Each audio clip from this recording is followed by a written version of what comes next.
আমি যখন ক্যারিয়ার শুরু করেছিলাম, তখন আসলে সবাই যেটা করছে আমিও আসলে সেটা করেছি।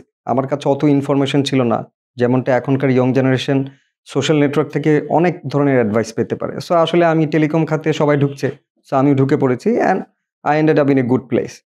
কিন্তু আমার যেটা পরামর্শ সবার কাছে সেটা হচ্ছে কিছু কুইক মানি অথবা আমি মান্থলি একটা ইনকাম চাই। সেজন্য যেকোনো জায়গায় যেকোনো অফার পেলেই সেখানে মানুষের জয়েন করা উচিত না।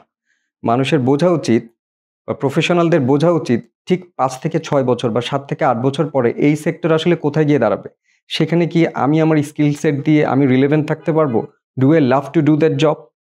এটা যদি না হয়ে থাকে তাহলে কিন্তু সবাই খুব বিপদে পড়ে। আমার ঘনিষ্ঠজনদের মধ্যে এমন অনেকে আছেন যারা একটা জায়গায় জয়েন করেছেন কিন্তু ৭ থেকে ৮ বছর পর সেখানে তিনি আর রিলেভেন্ট নাই।